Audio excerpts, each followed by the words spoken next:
What's up, YouTube? And welcome back to the King Williams channel.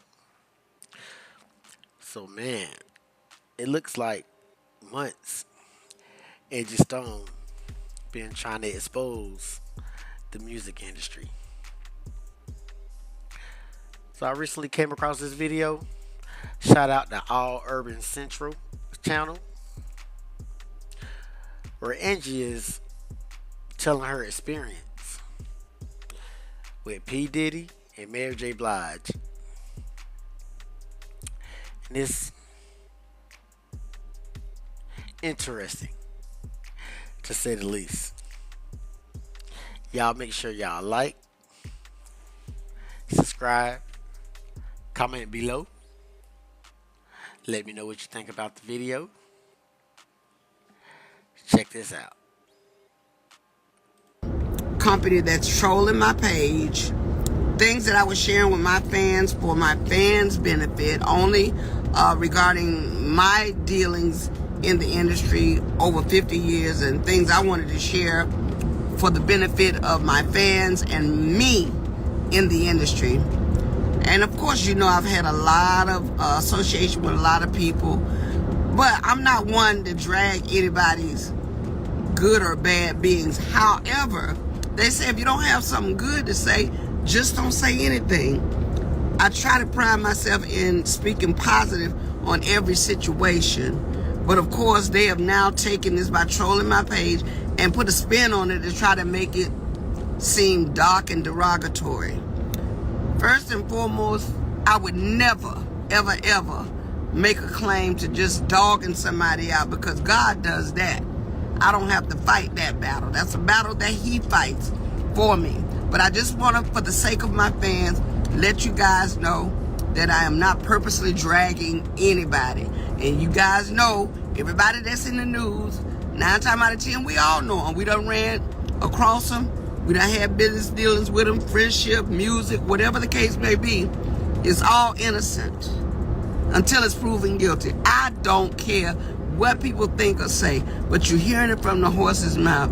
All that stuff y'all hearing about, they done fabricated, they editing, they taking stuff, they trolling my page, taking interviews day after day after day and piecing them together to make the world believe that, oh, Angie Stone's out here dragging this one and dragging that one. Never that. I would never do that. So I will get back on my page tomorrow, not on a Sunday, but tomorrow, and everybody know some of my secrets that I have endured over the years. Nothing to hurt anyone else. With that being said, I would advise you not to log in 30 minutes for no mess, because that's something they pull together. Just like they told y'all I was a dead girl and I'm very much alive. It's because they're looking for numbers and they want you to pay for that information. Why you got to pay for it and I'm giving it to you? For all of you that want to hear some juicy stuff, give me a thumbs up. At hand is P. Diddy. I'll take you all the way back to the early 2000s when P. Diddy had just become an intern at Uptown Records, which was housed in MCA Music, which was where I just happened to have a publishing deal as an MCA songwriter. Woo! Can we get into it, guys? Let's get into it. Unfortunately, what I have to say in revealing what I witnessed in that time period was a very young Sean Puffy Combs, that had really been busting his chops to appeal to Andre Harrell as the intern of life. He was getting it in. I mean, that was when Albie Shore was there. That was when Jodeci was there. That was when Mantronic was hot. They were up against, that kind of lineage. Mary J. Blige had just been brought to the scene. I just happened to be a fly on the wall at the time. Paying your bills on time raises your credit score, right? Wrong. In fact, this is one of the 3 major... Unlike so many other people that say they were there, I actually was on the ground floor of the groundbreaking P. Diddy as an intern, Mary J. Blige as a new artist, Total, and so many others that were coming through to the Uptown camp. I had never seen a hustle so intense as P. Diddy. He would run through MCA Records like he owned the place. I mean, he would dot. I'm like, who is that skinny little kid? He looks very much like his son looks now. I mean, it's uncanny, but it's almost identical. But he was running through that building like, I am the man, and if I'm not that man yet, I will be soon enough. Lo and behold, there was a writing room. I was an MCA songwriter at the time. I had just penned the song Seems You Much Too Busy by the group Vertical Hole. I know y'all remember that song. If you don't, go to YouTube, type in Vertical Hole and the song Seems You Much Too Busy. You will see a 3-member group there singing, and I'm in the dark. That was what they did because I was overweight and they didn't want anybody to know how overweight I was. So they shadowed me in the dark. So all you saw was my face. That was an attempt to cover me so that it wouldn't hurt the sales of the record. At the time, it was very disheartening because I didn't think the way it had anything to do with my voice. You had 2 Tons of Fun. You had all these other big women that was out there putting it down, from CNC Music Factory and, so many other people who wasn't caught up with that. But I just happened to be at a company where they were anal about how big you were. Unfortunately for me, I couldn't help it. The medication that I was taking at the time, which was prednisone, rendered me to be overweight. It was no way around it. Couldn't get lipo. I couldn't be cut, period, because you would bleed out. So that was something I had to skate across.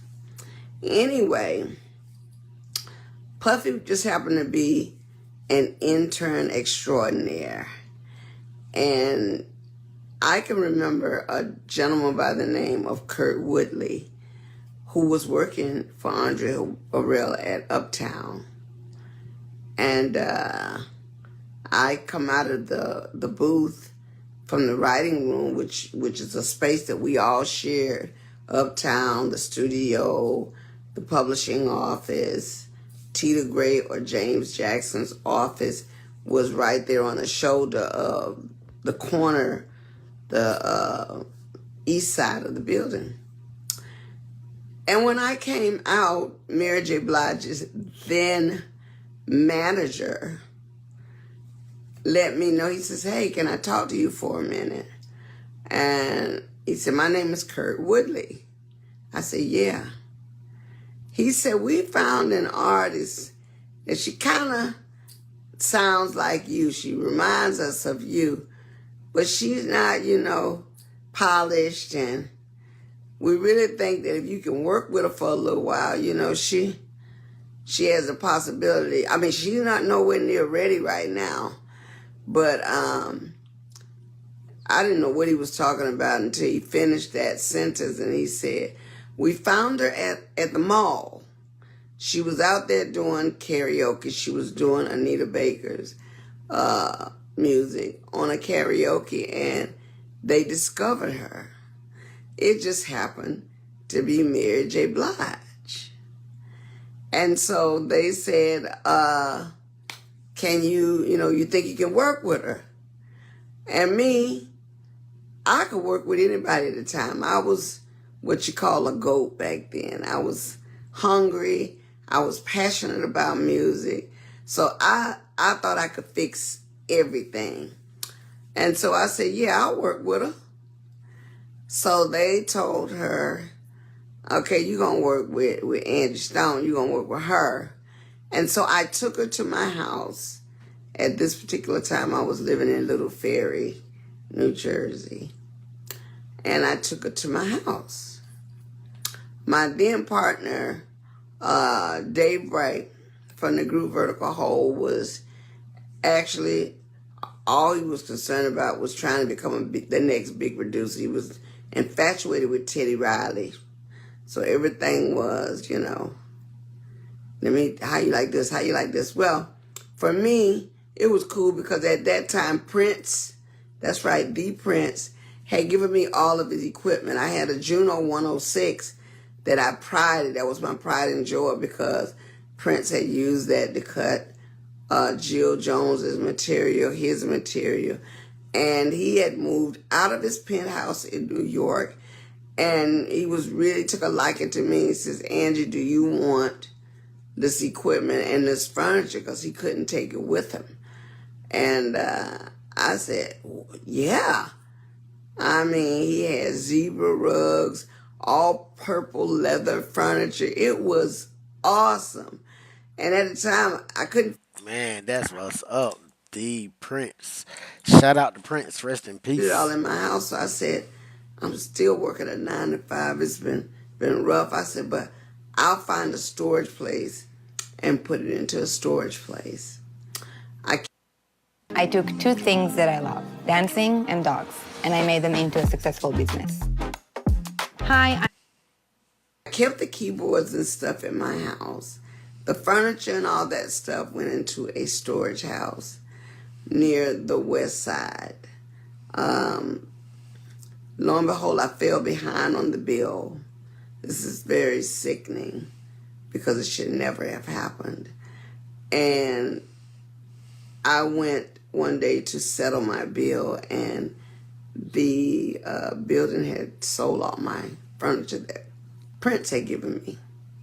So somewhere, somehow, someone is sitting with all of Prince's stuff in their space, and they don't have a clue that they have Prince's stuff. The Juno 106, which was the keyboard I started recording on, Dave Bright and I broke up, and he kept it, kind of like hold it over my head. But enough of that story. Let me get back to the Mary J. Blige. So, Mary J. Blige comes to my house in New Jersey, in Little Ferry, New Jersey. And I had written this song called I Ain't Taking No Shorts. I wrote this song because they at Uptown, Kurt Woodley, Puffy, all of the powers that be was saying she ain't ready.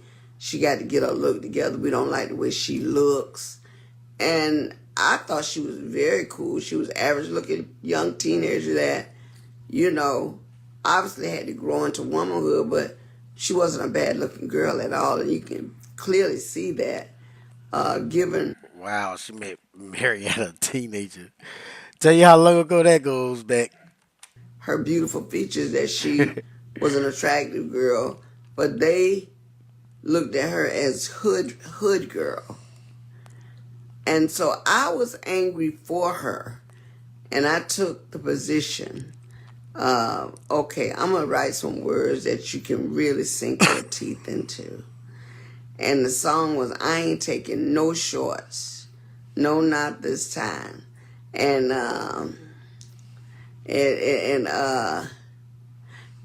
first line of that song was, baby, don't you know what time it is? Time for me to begin to live. She going out here with all the stops saying, y'all can say what you want about me, but I'm going to be that chick. You wait and see. And Mary sung that song with all her heart. We never got to finish the song, but I believe I heard Mary speak of the song maybe one time since her success took over. And she would always say, boy, Angie Stone's a very pretty girl. And I can remember I ain't taking no shorts. And that was all I needed, to be acknowledged that she never forgot. But I know that those lyrics put a bout of self-esteem in her spirit that day that says, you know what, they're not going to treat me any kind of way. So by the time they did find Mary J. Blige's it spot, she became that it girl.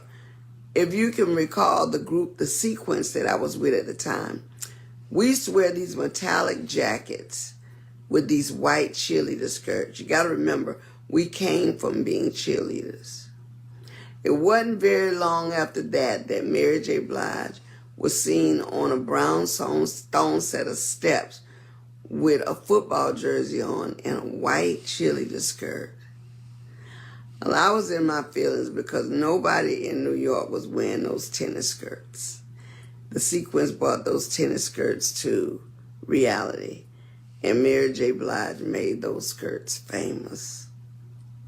She wore it, and the next thing you know, everybody wanted to be like Mary J. Blige. But I personally took it as she got some of that angiestone energy in her system, and she went out there like the beast she ended up being. She don't never have to really acknowledge me, but I was surprised at the end of the day when my song that we talked about the other day, Every Day and Die, was leaked on her project. I really thought you had a lot more respect for me than that. After all, my love and my hard work and perseverance with you was genuine. So that's my secret rendition of that whole Uptown scandal. Now, the other piece of the puzzle that you guys would want to know is, I know you recall back then when they had that big concert down at the college, and all the stampedes, and people were killed, and Father MC's baby mama lost her baby in life. It was just a mess. And people were crushed at the door. Well, I'll tell you this. Up until that time, Puffy, like I said, was all over Uptown. He was the man. He was the one that wanted to be recognized for this. I'm doing this. I'm doing this. And so, very often, he would look right past me. I would be there and he would just keep it moving, wouldn't say anything. I can remember when there were gunmen standing in the hallway at MCA because so many threats had gone out because he and Heavy D, bless his heart and rest his soul, had been together on that party. And all the threats that went out that they were going to do this and they were going to do that, it really resonated and hit home with Puffy. I just happened to be in the studio this particular day, and because he never ever really bothered with me or spoke to me in that fashion, I wasn't a part of Uptown, I was just at MCA. On this particular day, I was coming off the elevator. I will never forget it as long as I live. And Puffy came to me, first time, speaking to me as a decent human being. And he said, "Hey, Miss Stone." I said, "Yeah, what's up?" He said, "How are you?" I said, "I'm fine. I'm shocked you speaking to me."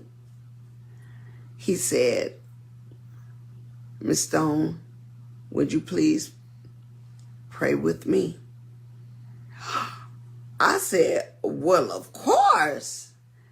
When he asked me to pray with him, I believe at that moment Puffy was terrified for his life.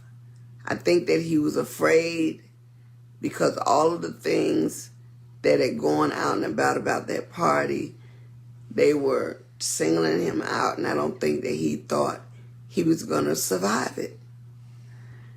And I was just happy that whenever he didn't speak to me, I knew he couldn't see me. But on this day, he saw the God in me, which was so not about me, but it was so about the spirit that I carried.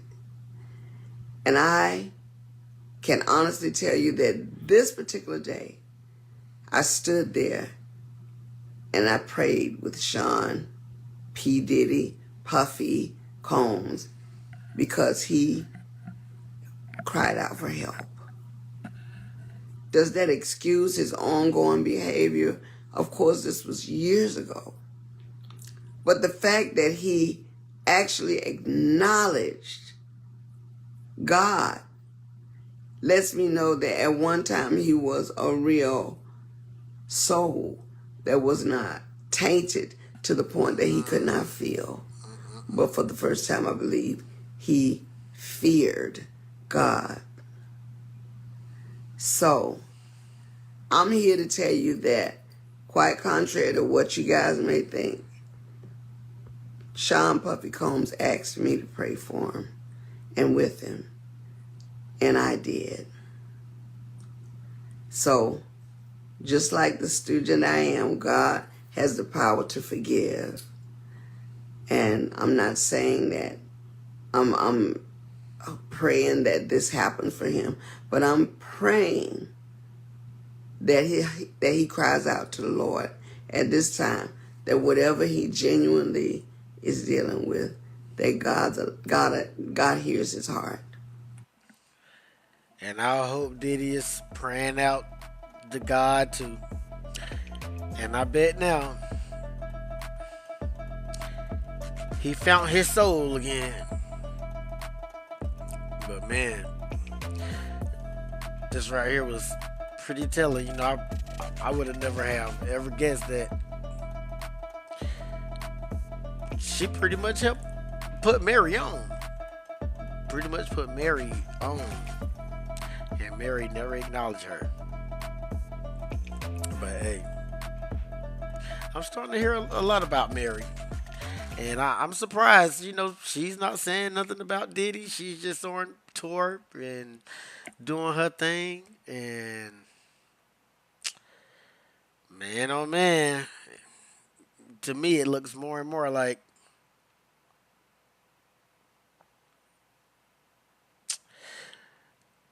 Mary might have been in with Diddy. Sort of what Jaguar Wright said. But anyway, guys, until next time, make sure you like the video, share, subscribe. Once again, thank you for checking out King Williams' channel. We're going to continue to grow, continue to put out content. Until next time, I'm going to holler at you guys later. Peace.